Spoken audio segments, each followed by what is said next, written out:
आज ही डाउनलोड करें Skymet mobile app, पूछे मौसम का हाल अपनी पसंदीदा भाषा में और रहे बाकियों से एक कदम आगे। नमस्ते दोस्तों, स्काईमेट वेदर में आप सभी का बहुत बहुत स्वागत है। मेरा नाम महेश फलावत है। आज 20 अप्रैल हो चुकी है, यानी आधे से ज्यादा अप्रैल निकल चुका है। गर्मी का प्रकोप फिर से शुरू हो गया है। जो बारिश की गतिविधियां हो रही थी केवल मध्य भारत में कुछ दिनों के लिए हुई थी, उत्तर भारत को राहत अभी भी मिली हुई है। हालांकि गर्मी शुरू हो गई है, लेकिन जो हीट वेव जो बन रही है, यानी लू की स्थिति बनी हुई है, वो गुजरात में, मध्य महाराष्ट्र, मराठवाड़ा, इंटीरियर कर्नाटका के साथ साथ तेलंगाना, रायलसीमा, कोस्टल आंध्र प्रदेश और गंगे पश्चिम बंगाल में बनी हुई है। झारखंड में भी तापमान बढ़ रहे हैं, यानी कि आधे से ज्यादा हिंदुस्तान अब गर्मी की चपेट में आ रहा है। और जो आगे का प्रेडिक्शन यही दिखाई दे रहा है कि मई के महीने में भीषण गर्मी का प्रकोप रहेगा। और सबसे बड़ी बात है कि अप्रैल के महीने में कोई भी तूफान, समुद्री जो तूफान बनता है बंगाल की खाड़ी, अरब सागर में बनने की संभावना नजर नहीं आ रही है। पिछले 4 साल में हमने देखा है कि अप्रैल में तूफान नहीं बना, और 2019 में फानी तूफान बना था जो अप्रैल के आखिर में बना था और उसने उड़ीसा के आसपास पहुंचा था वो मई के शुरुआती दौर में।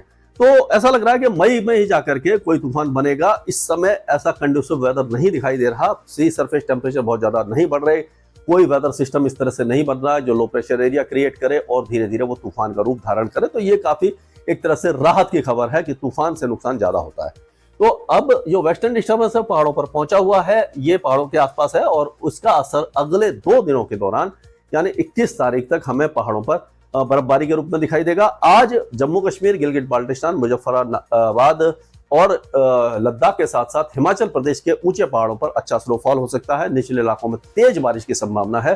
कुछ इलाकों में ओलावृष्टि यानी ओले भी गिर सकते हैं, तेज हवाएं चल सकती हैं। उत्तराखंड में भी अगले 24 घंटों के दौरान कुछ इलाकों में बारिश की संभावना नजर आ रही है।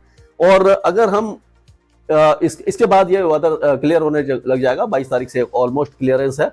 और ये इंड्यूस साइक्लोनिक सर्कुलेशन का प्रभाव राजस्थान पे आपने देखा, पश्चिमी राजस्थान और उत्तरी गुजरात पर कल दिखाई दिया। आज ये पंजाब के कुछ इलाके, हरियाणा और उत्तरी राजस्थान में हल्की फुल्की बौछारें कुछ इलाकों में देगा और तेज हवाएं भी चल सकती हैं, धूल भरी आंधी भी चल सकती है।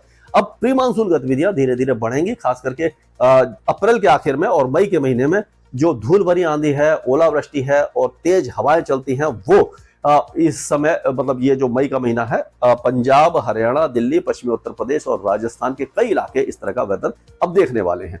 क्योंकि जब तापमान 40 डिग्री के ऊपर लगातार बनते हैं तो क्या होता है कि थोड़ा सा भी अगर मॉइस्चर आ जाता है और हवाएं गर्म होकर के ऊपर उठती है तो वो जो मॉइस्चर है वो कंडेंस होकर के बादल बनाता है और वो बादल काफी ऊंचाई तक बन जाते हैं। और जब ज्यादा ऊंचाई तक बन जाते हैं, 0 डिग्री से ऊपर पहुंच जाते हैं, तो आइस क्रिस्टल बन जाते हैं। उसमें जो ओले यानी कि सुपर कोल्ड वाटर हो जाता है, यानी जब 0 डिग्री से ऊपर चला जाएगा तो जो पानी की जो हल्की हल्की बूंदें हैं वो फ्रीज हो जाती हैं, आपस में टकरा करके बड़ी बनती हैं और ओले बन करके वो नीचे गिरती हैं और तेज हवाएं भी देती है। क्योंकि जो ये क्यूमुलोनिम्बस या गरजने वाले बादल हैं वो कम से कम 3 से 4 हजार फीट की ऊंचाई पर उसका बेस होता है और जो उसका टॉप होता है वो 9 से 10 किलोमीटर, 12 किलोमीटर की ऊंचाई तक पहुंच जाता है, यानी कि 35-40 हजार फीट की ऊंचाई तक उसका टॉप होता है। और उसके बीच में हवाएं चलती हैं जो लगभग 40 फीट पर सेकंड की रफ्तार से ऊपर और 100 फीट पर सेकंड की रफ्तार से नीचे इस तरह के सर्कुलेशन बनते हैं। जब वो क्लाउड डिसपेट होता है यानी कि डिजनरेट हो रहा होता है तो डाउन ड्राफ्ट जिसको कहते हैं, तेज हवाएं आती है, उससे वो बारिश भी होती है। अगर मॉइस्चर कम है तो बारिश एवोपरेट हो जाती है। इसीलिए कभी कभी लगता है, आपने देखा होगा कि धूल भरी आंधी के साथ ठंडी हवाएं चलती हैं, हल्की बौछारें पड़ती हैं और कभी कभी ओले गिरते हैं। तो ये जो फेनोमेना है वो इसलिए होता है। तो अभी फिलहाल अगले 2 दिनों के दौरान पंजाब, हरियाणा और राजस्थान के उत्तरी इलाकों में इस तरह का वेदर एक्टिविटी हो सकती है। दिल्ली में भी आज और कल कुछ इलाकों में मेघगर्जना वगैरह हो सकती है। उसके बाद मौसम यहाँ पर भी साफ हो जाएगा। उत्तर प्रदेश की बात करें तो उत्तराखंड से लगे हुए जो बिजनौर है, सहारनपुर वगैरह, यहाँ पर पीलीभीत, बरेली, रामपुर, इस इलाके में कुछ वेदर एक्टिविटी हो सकती है। बाकी इलाके सूखे रहेंगे, गर्म रहेंगे और पूर्वी उत्तर प्रदेश, बिहार, झारखंड और गंगे पश्चिम बंगाल काफी ज्यादा गर्म होने वाले हैं। 40 डिग्री का आंकड़ा कई इलाकों में ऊपर, इससे ऊपर टेम्परेचर चला जाएगा। अगर हम बात करें तो जैसे कि आप प्रयागराज, वाराणसी, ये जो इलाके हैं काफी ज्यादा गर्म हो जाएंगे। भदोही, चित्रकूट, जौनपुर और ये जो गया है, पटना है और जो भागलपुर वगैरह, ये काफी ज्यादा गर्म हो जाते हैं। इसके बाद जमशेदपुर वगैरह, डाल्टनगंज जो है झारखंड में बहुत ज्यादा गर्मी इसमें हो जाएगी और भीषण गर्मी के प्रकोप के कारण लू जैसी स्थिति यहाँ पर बन सकती है। लेकिन वेदर एक्टिविटी यहाँ पर दिखाई नहीं दे रही। गंगे पश्चिम बंगाल में भी हीट वेव की संभावना नजर आ रही है। उप हिमालय पश्चिम बंगाल में बहुत हल्की बारिश की संभावना है। एक साइक्लोनिक सर्कुलेशन पूर्वी असम पर बना हुआ है, तो असम, मेघालय, अरुणाचल प्रदेश, सिक्किम और भूटान, इन इलाकों में हल्की फुल्की बौछारें दिखाई देंगी। मणिपुर, मिजोरम और त्रिपुरा सूखे रहेंगे। अगर हम गुजरात की बात करें तो गुजरात का अब मौसम, जैसे जो कल बादल थे वो हट गए हैं। अब जो यहाँ पर गर्मी का प्रकोप दिखाई देगा, 40 डिग्री का आंकड़ा आधे से ज्यादा गुजरात छू जाएगा। कोस्टल एरिया में 40 नहीं रहेगा, लेकिन ज्यादातर इलाके 40 डिग्री के ऊपर तापमान देखेंगे। मध्य प्रदेश बहुत ज्यादा गर्म हो जाएगा। दक्षिणी मध्य प्रदेश में 40 से ऊपर ऑलरेडी टेम्परेचर चले गए हैं। बाकी इलाकों में भी गर्मी अब बढ़ने वाली है। वेदर एक्टिविटी यहाँ पर नहीं है।